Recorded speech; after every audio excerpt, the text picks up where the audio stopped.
रूस ने आज ही यूक्रेन पर जबरदस्त तरीके से ड्रोन और मिसाइल हमला किया। रूस का यूक्रेन पर ये अब तक का सबसे बड़ा हमला था। ये हमला भारत के प्रधानमंत्री नरेंद्र मोदी के यूक्रेन दौरे के बाद देखा गया। यहाँ तक कि पीएम मोदी के यूक्रेन दौरे से पहले भी यूक्रेन ने रूस पर एक ताबड़तोड़ हमला किया था। अब खबर आ रही है कि भारत रूस यूक्रेन जंग रुकवा सकता है।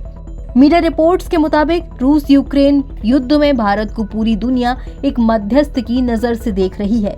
यूक्रेन रूस के बीच शांति स्थापित करने के लिए भारत एक अहम किरदार निभा सकता है। प्रधानमंत्री ने यूक्रेनी राष्ट्रपति जेलेंस्की से मुलाकात करने के बाद कहा था कि रूस यूक्रेन जंग के दौरान भारत तटस्थ या उदासीन दर्शक नहीं रहा और हमेशा शांति की कोशिश करता रहा है। जेलेंस्की ने दूसरे शांति सम्मेलन के लिए भारत के सामने एक ऑफर रखा है। यूक्रेन के राष्ट्रपति वोलोदिमीर जेलेंस्की ने कहा कि दूसरा यूक्रेन शांति शिखर सम्मेलन होना ही चाहिए। अच्छा होगा अगर ये ग्लोबल साउथ के देशों में से किसी एक में हो। हम भारत में वैश्विक शांति शिखर सम्मेलन आयोजित कर सकते हैं। भारत दुनिया का सबसे बड़ा लोकतंत्र है। इस बारे में सऊदी अरब, कतर, तुर्की और स्विट्जरलैंड के साथ भी बातचीत चल रही है। दरअसल पहला शांति शिखर सम्मेलन जून में स्विट्जरलैंड में आयोजित किया गया था, जिसमें 90 से ज्यादा देशों ने हिस्सा लिया था। हालांकि तब ये शांति सम्मेलन पूरी तरह से विफल हो गया। इसके फेल होने की बड़ी वजह जेलेंस्की की एक गलती भी थी। ये पहली बार है जब युद्ध में फंसे दो देशों में से किसी एक ने शांति की पहल के लिए भारत पर भरोसा जताया है। आइए समझते हैं कि आखिर क्या वजह है कि यूक्रेन ने शांति शिखर की मेजबानी के लिए भारत का नाम लिया। ये भी समझेंगे कि पिछला शांति समझौता क्यों फेल हो गया था। जेलेंस्की ने मीडिया से कहा कि उन्होंने पीएम मोदी से भारत की मेजबानी में दूसरे यूक्रेन शिखर सम्मेलन आयोजित किए जाने के बारे में बात की है। जेलेंस्की ने भारत के साथ व्यापार बढ़ाने की इच्छा जताते हुए कहा कि वो चाहते हैं कि भारत के साथ वस्तुओं का कारोबार 3 से 5 गुना बढ़े।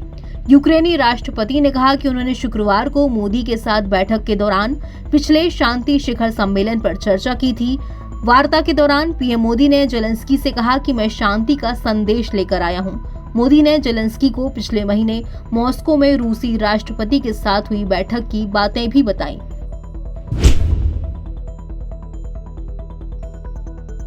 वहीं डॉक्टर धनंजय त्रिपाठी बताते हैं कि इस साल 15 और 16 जून को स्विट्जरलैंड में यूक्रेन शांति शिखर सम्मेलन का आयोजन हुआ।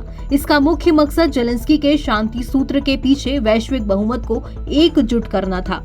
इसमें ये मांग की गई कि यूक्रेन के पूरे क्षेत्र से रूस की वापसी और युद्ध अपराधों के लिए पुतिन की सरकार पर मुकदमा चलाने के लिए एक अंतर्राष्ट्रीय न्यायाधिकरण का गठन शामिल था। हालांकि ये शिखर सम्मेलन फेल हो गया क्योंकि इसमें की गई मांगों पर आम राय नहीं बन पाई। वैसे भी ऐसे समझौते केवल युद्ध के मैदान पर जीत के बाद ही किए जा सकते हैं।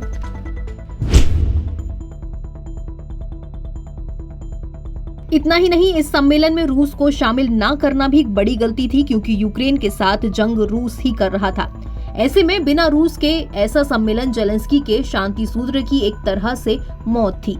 शिखर सम्मेलन में शामिल 81 देशों को संभावित समझौते की रूपरेखा भी नहीं बताई गई थी। इसमें केवल 3 गौण मुद्दों को शामिल किया गया: यूक्रेन का अनाज निर्यात, परमाणु ऊर्जा स्टेशनों की सुरक्षा और युद्ध क्षेत्र से रूस की ओर से बनाए गए युद्ध बंदियों और यूक्रेनी बच्चों की रूस से वापसी।